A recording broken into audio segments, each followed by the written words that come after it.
नमस्कार, आपके साथ मैं हूं दीपिका। क्या अंकिता लोखंडे की एक्टिंग को देखकर कृति सेनन ने दिए अजीब से एक्सप्रेशन? एक्टिंग नहीं बल्कि हम इसे ये कहेंगे कि अंकिता की बात सुनकर कृति ने अजीब से रिएक्शन दिए। कृति और अंकिता के बारे में बहुत सारी बातें हैं। कभी कहा जाता है कि ये दोस्त थे। राब्ता में जब सुशांत सिंह राजपूत कृति सेनन के साथ काम कर रहे थे तब दोनों की नजदीकियां बढ़ी।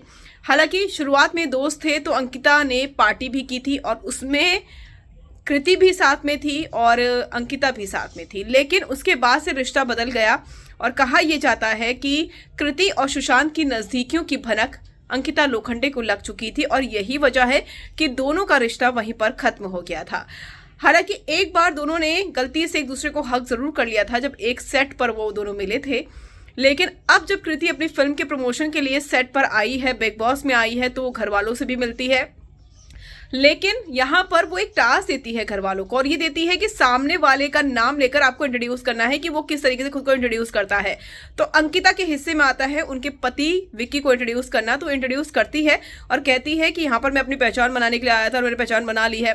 तो कृति अजीब सा रिएक्शन देती है कि शायद उन्हें बात समझ में नहीं आई है अंकिता लोखंडे की। एक्टिंग से शायद उन्हें प्रॉब्लम नहीं है क्योंकि अंकिता लोखंडे भी अच्छी एक्ट्रेस हैं, 17 साल वो काम कर चुकी हैं, एक्टिंग में उनका तोड़ नहीं है, लेकिन एक्टिंग नहीं बल्कि उनकी बातें सुनकर अजीब सा लगा और वो बात शायद समझ में नहीं आई कृति सेनन की, तो उन्होंने ऐसे रिएक्शंस दिए।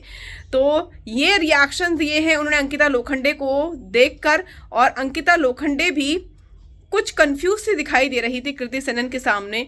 शायद दोनों ऑकवर्ड फील कर रही थी क्योंकि दोनों जो हैं वो सुशांत सिंह राजपूत के काफ़ी क्लोज रही थी और कहीं ना कहीं अंकिता का कहा जाता है कि जो रिश्ता टूटा सुशांत के साथ वो कृति की वजह से टूटा था, इसीलिए दोनों एक दूसरे को फेस नहीं करना चाह रही थी।